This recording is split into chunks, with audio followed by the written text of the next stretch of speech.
സുജിത്തേട്ടാ, കഴിഞ്ഞ കുറെ നാളുകളായി എല്ലാരും മറന്നുപോയ ഒരു പേരുണ്ട്, അരിക്കൊമ്പൻ. മയക്കുവെടി വെച്ച് തമിഴ്നാട് അതിർത്തിയിൽ തുറന്നുവിട്ട അരിക്കൊമ്പൻ ഇപ്പോൾ എവിടെയാണ്?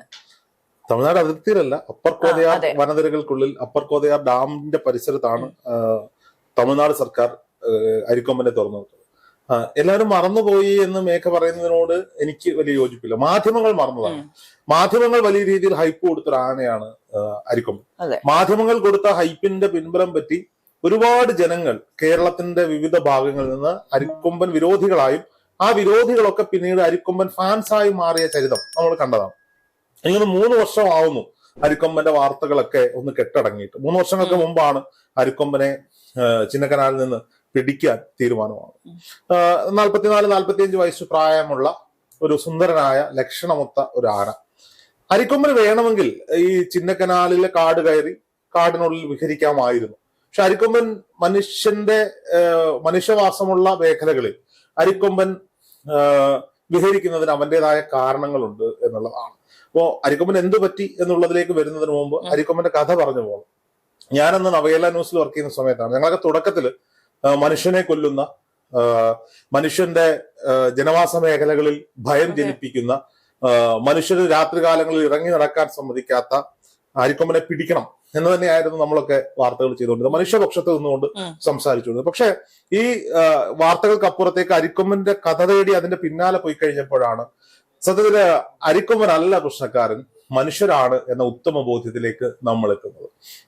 അരിക്കൊമ്പനെ സംബന്ധിച്ചിടത്തോളം അവന്റെ ചെറുപ്പത്തിൽ ഈ കുട്ടിക്കൊമ്പന് 4-5 വയസ്സ് പ്രായം മാത്രമുള്ളപ്പോ അവന്റെ അമ്മ ചരിഞ്ഞു പോയതാണ്.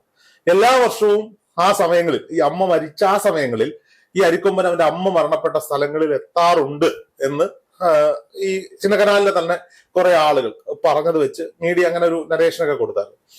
സഖ്യന്റെ പുത്രൻ, വനത്തിന്റെ പുത്രൻ, ചിന്നക്കനാലിന്റെ പുത്രൻ, അവന്റെ അമ്മ മരണപ്പെട്ട ഇടങ്ങളിലേക്ക് അവൻ തിരികെ തേടിയെത്തും, അമ്മ മരണപ്പെട്ട മണ്ണിൽ നിന്നും അവനെ പറഞ്ഞയക്കാൻ സാധിക്കില്ല എന്നൊക്കെ പറഞ്ഞൊരു നരേഷൻ അരിക്കൊമ്പന്റെ കഥയിലുണ്ടായിരുന്നു. ഞാൻ ഈ വാർത്ത കൃത്യമായി ഫോളോ ചെയ്യാനും അത് ജനങ്ങളിലേക്ക് എത്തിക്കാനും തുടങ്ങിയ സമയത്ത് എനിക്ക് 100 കണക്കിന് ഫോൺ കോളുകൾ ഒരു ദിവസം വരുമായിരുന്നു. അത് ചിന്നക്കനാലിലുള്ള ആളുകളും വരും. ഒരുപാട് സുഹൃത്തുക്കളെ അങ്ങനെ ചിന്നക്കനാലിൽ നിന്ന് നമുക്ക് കിട്ടിയിട്ടുണ്ട്. അതിൽ എനിക്ക് ഏറ്റവും സ്ട്രൈക്കിംഗ് ആയിട്ട് തോന്നിയൊരു വാർത്ത, ഇപ്പൊ ചിന്നക്കനാലൊക്കെ വെച്ച് അടിസ്ഥാന ജനവിഭാഗങ്ങൾ തിങ്ങി പാർക്കുന്നവരാണ്, തേയിലത്തോട്ടങ്ങളിലും ഒക്കെ പണിയെടുക്കുന്ന അത്തരത്തിലുള്ള ആളുകളാണ്. അപ്പോ അവിടെ ഒരു എയർഫോഴ്സ് ഉദ്യോഗസ്ഥൻ, അദ്ദേഹം കേരളത്തിന് പുറത്ത് ജോലി സ്ഥലത്ത് നിന്ന് എന്നെ ഒരു ദിവസം രാത്രി വിളിച്ചിട്ട് ഞാൻ എന്തോ ഒരു ഷൂട്ടിൽ തിരക്കാം. അപ്പൊ എന്നോട് എനിക്ക് 10 മിനിറ്റ് തന്നേ പറ്റുള്ളൂ. അപ്പൊ ഇദ്ദേഹത്തിന്റെ ശബ്ദത്തിൽ ഭയങ്കര സങ്കടമുണ്ട്. അപ്പൊ അരിക്കൊമ്പനെ പിടിച്ചിട്ടില്ല, ചിന്നക്കനാലിൽ നിന്ന് പിടിച്ചിട്ടില്ല. ചിന്നക്കനാലിൽ പിടിക്കാൻ അരുൺ സക്രിയുടെ നേതൃത്വത്തിൽ ഈ പറയപ്പെടുന്ന കുങ്കിയാനകളും ഒക്കെ ആയിട്ട് അവിടെ നിൽക്കുന്ന ഒരു സമയമാണ്. അപ്പൊ ഇയാൾ എന്നോട് പറഞ്ഞു, എന്തിനാണ് സാറേ അവനെ പിടിക്കുന്നത്? അപ്പൊ ഞാൻ പറഞ്ഞു, അവിടുത്തെ ജനങ്ങളൊക്കെ അതിനെതിരാണ്, സ്വാഭാവികമായിട്ടും ജനങ്ങൾക്ക് ബുദ്ധി, മനുഷ്യന്റെ ജീവനാണല്ലോ ഏറ്റവും വലുത്. അപ്പൊ അയാൾ ചിരിച്ചിട്ട് പറഞ്ഞു, മനുഷ്യന്റെ ജീവനെ അരിക്കൊമ്പൻ എന്ത് ചെയ്തു എന്നാ ഈ പറയുന്നത്? അരിക്കൊമ്പനെ ഉപദ്രവിക്കാത്ത ഒരാളെ അരിക്കൊമ്പൻ തിരിച്ചു ഉപദ്രവിച്ചിട്ടില്ല സാറേ. ഞാനൊരു ഉദാഹരണം പറയാമെന്ന് പറഞ്ഞിട്ട് അദ്ദേഹം പറഞ്ഞത്, അദ്ദേഹത്തിന്റെ 4 സുഹൃത്തുക്കളും കൂടി ചേർന്ന് ലീവിന് നാട്ടിലെത്തിയപ്പോ ഒരു വാഹനത്തിൽ ഇരുന്ന് മദ്യപിച്ചു. വാഹനത്തിൽ ഇരുന്ന് മദ്യപിച്ചിട്ട് ഈ വാഹനം റോഡ് സൈഡിൽ കിടക്കാം, ഒരു വളവ് കഴിഞ്ഞിട്ടുള്ള സ്ഥലത്താണ് ഈ വാഹനം കിടക്കുന്നത്. രാത്രിയൊക്കെ ആയപ്പോ ഈ അരിക്കൊമ്പൻ നാട് കാണാൻ ഇറങ്ങും. ഈ നാട് കാണാൻ ഇറങ്ങിയ വഴിക്ക് ഈ വാഹനത്തിന്റെ അടുത്തിൽ വന്നു. അരിക്കൊമ്പന് വേണമെങ്കിൽ ഈ വാഹനം തല്ലിപ്പൊളിക്കാം, ഈ 4 പേരെയും കൊല്ലം. ഒരു മദ്യലഹരിയിൽ ഒരു പകുതി ബോധത്തിൽ വാഹനം ഓടിക്കാൻ പറ്റാത്തതുകൊണ്ട് നിർത്തിയിട്ടിരിക്കുക. ആന വരുന്നത് കണ്ടിട്ട് ഇവർക്ക് അറിയാമല്ലോ, എത്ര മദ്യലഹരി ആയാലും മരണഭയം മുന്നിൽ വരുമ്പോൾ ഉണ്ടാകുന്ന ഇതിൽ ഇവര് കണ്ണു തുറന്നു നോക്കിയപ്പോ ഈ ആന തുമ്പിക്കൈയിട്ട് ഇവരെയൊക്കെ ഒന്ന് തൊട്ട് തലോടി നോക്കിയിട്ട് ഡാഷ്ബോർഡിൽ ഒരു പാക്കറ്റ് ബിസ്ക്കറ്റ് പൊട്ടിച്ചത് ടച്ചിങ്സിന് വേണ്ടി, ബിസ്ക്കറ്റോ അങ്ങനെ എന്തോ സാധനം പൊട്ടിച്ചതിരിപ്പുണ്ടായിരുന്നു, ഇതെടുത്ത് അവൻ കഴിച്ചു. എന്നിട്ട് സൂര്യൻ ഉദിക്കുന്നത് വരെ ആ കാറിന് അവൻ കാവല് നിന്നു, ഇവർക്കൊരു ബുദ്ധിമുട്ടുണ്ടാവാതെ. അയാൾ വികാരാധീനനായിട്ട് എന്നോട് ആ കഥ പറയുമ്പോൾ ഞാൻ ആ തിരക്കിൽ നിൽക്കുമ്പോൾ ആ കഥ ഞാൻ കേട്ടിരിക്കും. അങ്ങനെയുള്ളവരുടെ മനസ്സിൽ വില്ലൻ ആയിരുന്നില്ല അരിക്കൊമ്പൻ, ഹീറോ ആയിരുന്നു.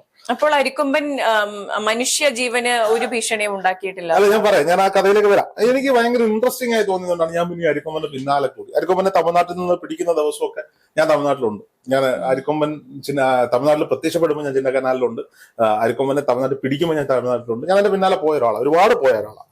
അപ്പോ ഈ കഥകളാണ് എന്നെ അരിക്കൊമ്പനിലേക്ക് അടുപ്പിച്ചത്. അങ്ങനെ എന്നെ ഒരു ചേട്ടൻ, പേര് പറയുന്നില്ല കാരണം അദ്ദേഹത്തിന് ആ വീഡിയോ ചെയ്തുകൊണ്ട് പിന്നീട് ഒരുപാട് ബുദ്ധിമുട്ടുകളൊക്കെ ഉണ്ടായ പക്ഷേ എന്നെ വിളിച്ചിട്ട് ഞാൻ ചിന്നക്കനാലിൽ പോകുന്നു. അപ്പം ആ പുള്ളി എന്നോട് പറയണം, ആ പുള്ളി അവിടെ അവിടെ ഒരുപാട് മുതലാളിമാരുടെ രാഷ്ട്രീയ പ്രമുഖന്മാരുടെയും കോർപ്പറേറ്റ് കമ്പനികളുടെയൊക്കെ പട്ടയഭൂമികൾ ഒരുപാടുള്ള സ്ഥലമാണ് ചിന്നക്കനാല്. ഈ ചിന്നക്കനാലില് പാട്ടത്തിന് സ്ഥലം കൃഷിക്ക് സ്ഥലം എടുത്തിട്ട് കൃഷി ചെയ്യുന്ന ഒരു മനുഷ്യനാണ്.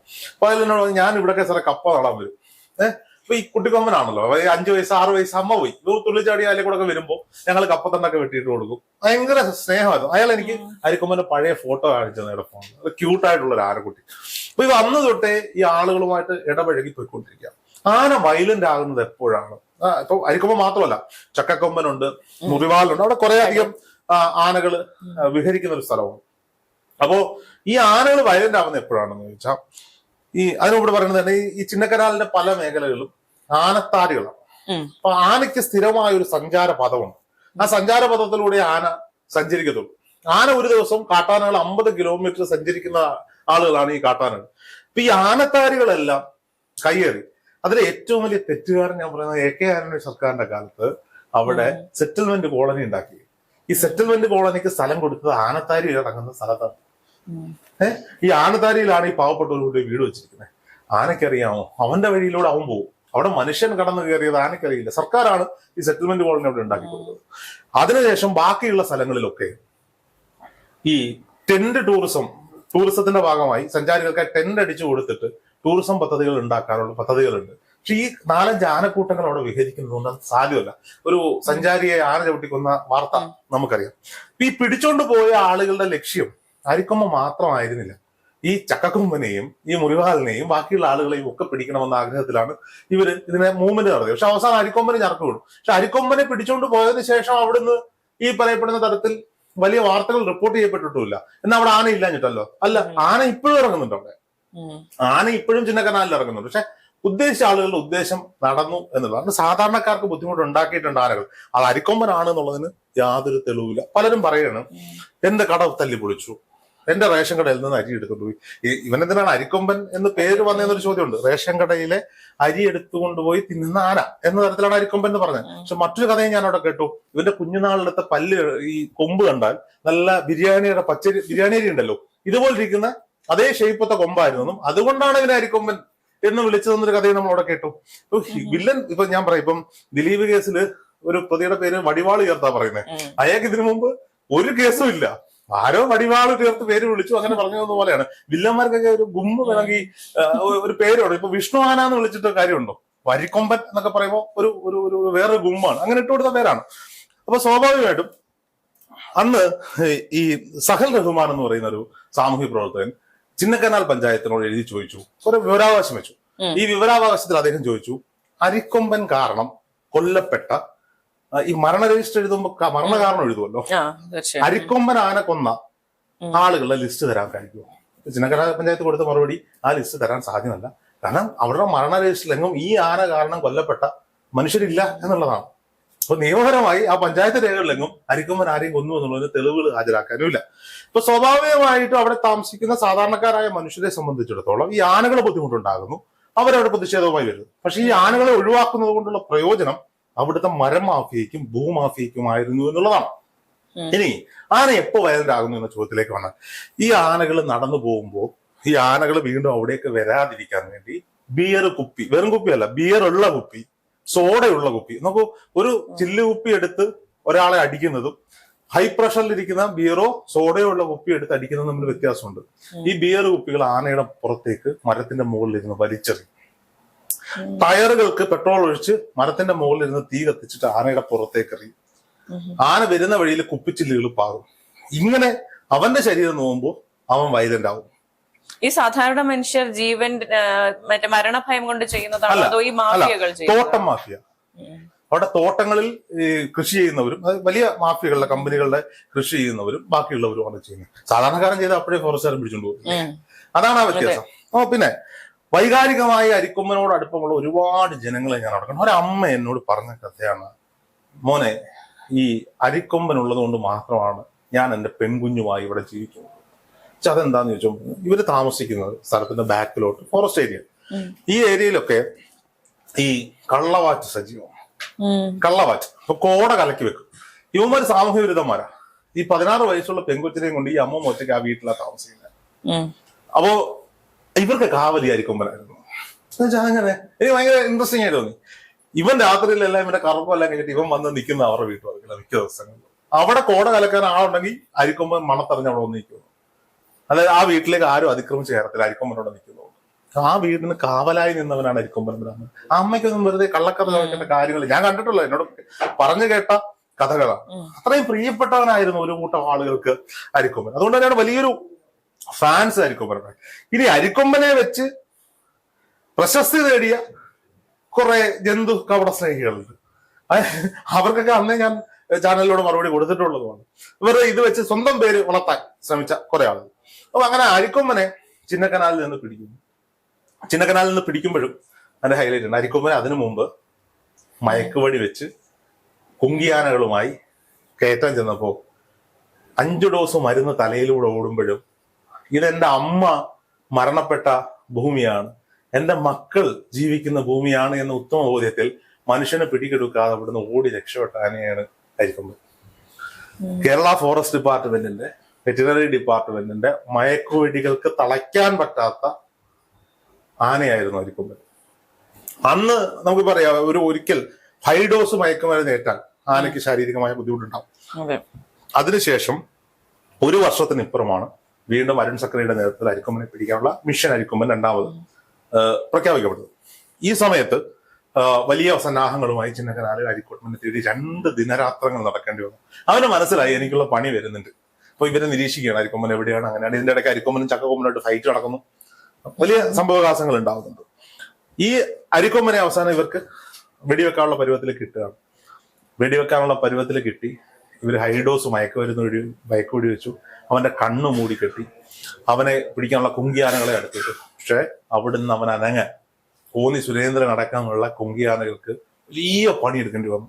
അപ്പൊ അത്രയ്ക്ക് ഒരു കരുതനാണ്. മയക്കുമരുന്ന് നിൽക്കുമ്പോഴും ആ മണ്ണ് വിട്ടുപോകാൻ അരിക്കൊമ്പൻ തയ്യാറാകാനില്ല. അത് നമ്മൾ കണ്ടൊരു കാഴ്ചയുണ്ട്. കുഞ്ഞു മഴ, ചാറ്റൽ മഴയുണ്ട്. മഴ പെയ്താൽ ഈ മയക്കുമരുന്നിന്റെ മയക്കം വിട്ടവനോട് പിന്നെ അവൻ എങ്ങനെ പ്രതികരിക്കാതെ പറയാൻ പറ്റില്ല.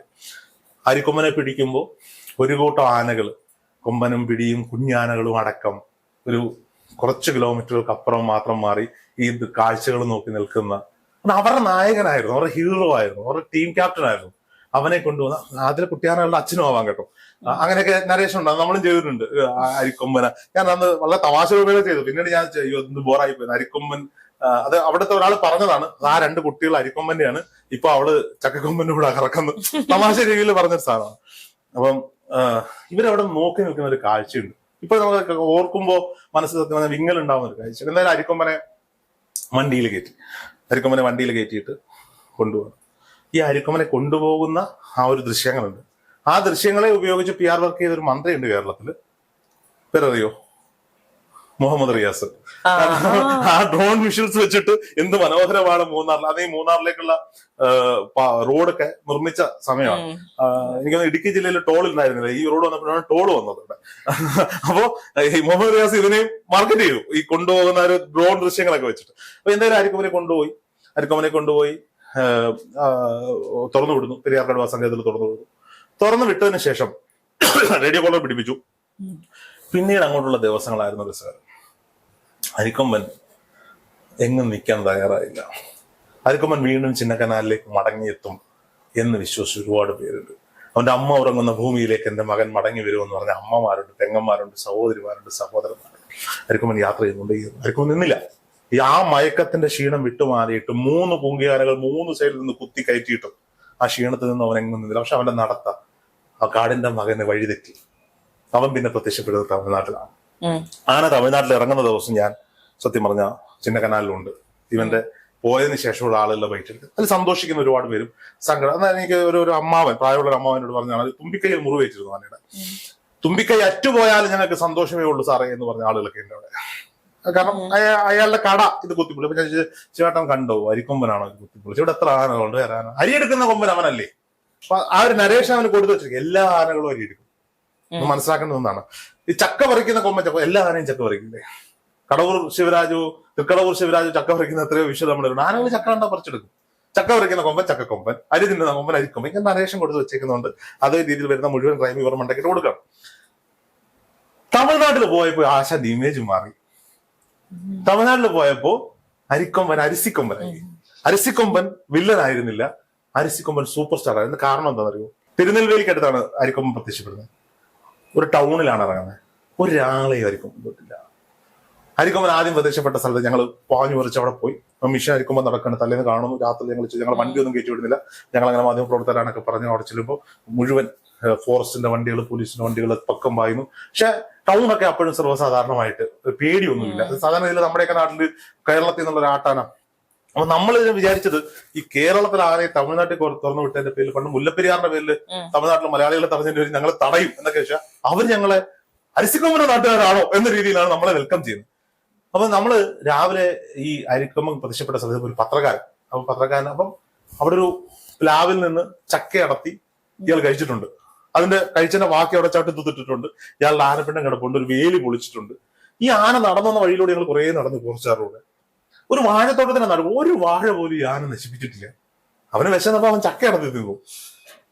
ഈ പത്രക്കാരൻ രാവിലെ അതിലെ വരുമ്പോഴാണ് ഈ ആന.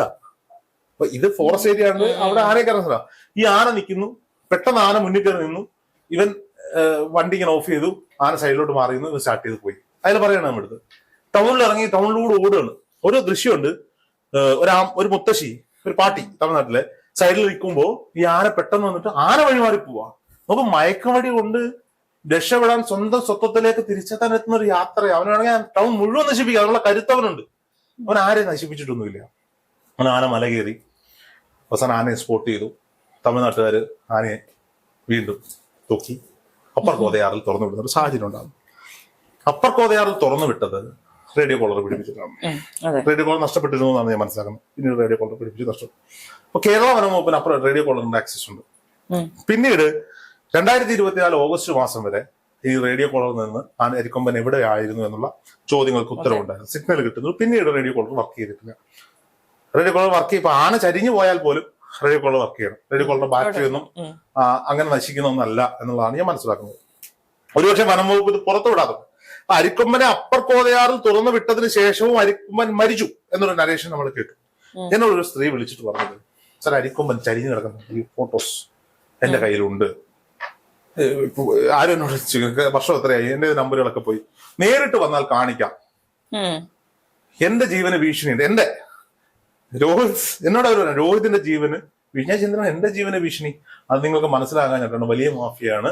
കേരളത്തിൽ ഓൺലൈൻ മാധ്യമങ്ങളിൽ ഏറ്റവും കൂടുതൽ അരിക്കൊമ്പിന് വേണ്ടി വാദിക്കുന്നത് നിങ്ങളാണെങ്കിൽ നിങ്ങളുടെ ജീവന് പോലും ഭീഷണിയുണ്ട്. അതെ, ഇനി അങ്ങോട്ടേക്ക് പോകരുത്, ചിന്നക്കനാലിലേക്ക് പോകരുത്. എനിക്കെന്തിനാണ്, ഞാൻ എന്റെ വീഡിയോ ചെയ്യുന്ന ഒരാളല്ലാതെ വേറെ ഒന്നുമില്ല. അല്ല സാർ, കാര്യമായി പറയുകയാണെന്ന് പറഞ്ഞിട്ട് ഇവര് കട്ട് ചെയ്യും. നിങ്ങൾക്ക് എങ്ങനെ അറിയാം അരിക്കൊമ്പൻ ഈ ചോദിക്കുമ്പോൾ എനിക്കറിയാം, എനിക്ക് ഫോറസ്റ്റ് ഡിപ്പാർട്ട്മെന്റ് എത്ര ബുദ്ധിമുട്ട് തമിഴ്നാടുമായിട്ട്. അരിക്കൊമ്പൻ ചരിഞ്ഞു എന്ന് വലിയ അഭ്യൂഹങ്ങൾ നടക്കുമ്പോഴാണ് അപ്പർ കോതയാർ ഡാം പരിസരത്ത് നിന്ന് മെലിഞ്ഞുണങ്ങിയ വലിയ അവശരായ അരിക്കൊമ്പന്റെ ദൃശ്യങ്ങൾ അന്നത്തെ തമിഴ്നാട് ഫോറസ്റ്റിന്റെ ഉത്തരവാദിത്തമുള്ള പേര് ഞാൻ മറന്നു അവരുടെ ഒരു ഫേസ്ബുക്കിലൂടെ പുറത്തുവിടുന്നു. ഒരു വീഡിയോയും ഒരു ഫോട്ടോയും. ആദ്യം ഫോട്ടോ വന്നപ്പോൾ ഞങ്ങൾ അരിക്കൊമ്പനല്ല എന്ന തരത്തിൽ വലിയ രീതിയിലുള്ളതുണ്ടായി. പിന്നീട് അരിക്കൊമ്പന്റെ ക്ലോസ് വിഷ്വൽസ്, റേഡിയോ കോളർ ധരിച്ച് ഡാം പരിസരത്ത് മേയുന്ന അരിക്കൊമ്പന്റെ വിഷ്വൽസ് പുറത്തുവിട്ടു. അരിക്കൊമ്പനെ അവിടെ കൊണ്ടുപോയി വിട്ട സ്ഥലം ഒരു കാരണവശാലും ആനയ്ക്ക് പുറം ലോകത്തേക്ക് എത്താൻ സാധിക്കാത്ത ഒരു മേഖലയിലാണ് എന്നാണ് പറയപ്പെടുന്നത്. ഒരു കാരണവശാലും ഇനി ഇത് പുറത്തേക്ക് വരരുത് എന്നുള്ളതാണ്. അന്ന് പല ചാനലുകാരും റൂട്ട് മാപ്പ് വരച്ചു. അപ്പർ കോതയാറിൽ നിന്ന് മലമുകളിലേക്ക് കയറിയാൽ ചിന്നക്കനാലിലേക്ക് എത്തുള്ള ദൂരം വളരെ, പക്ഷെ അങ്ങനെ കയറാൻ പറ്റാത്ത ചെങ്കുത്തായ മലനിരകൾക്ക് താഴെയാണ് അരിക്കൊമ്പനെ തുറന്നു വിട്ടത് എന്നാണ് പിന്നീട് കിട്ടിയ വിവരം. പിന്നീട് ഈ അരിക്കൊമ്പൻ ചരിഞ്ഞു എന്ന തരത്തിലുള്ള വാർത്തകൾ പുറത്തു വന്നു. പക്ഷേ ഇതൊരു ഭയങ്കര സെൻസിറ്റീവ് ഇഷ്യൂ ആയിരുന്നു. ഇന്ന് എറണാകുളത്തടക്കം, തിരുവനന്തപുരത്തടക്കം, കോഴിക്കോടടക്കം അരിക്കൊമ്പന് വേണ്ടി വലിയ പ്രകടനങ്ങൾ നടന്നു. സോഷ്യൽ മീഡിയ ക്യാമ്പയിനുകൾ നടന്നു. ജനം വയലന്റ് ആകുമെന്നൊരു സാഹചര്യത്തിലാണ് ഉണ്ടായത്.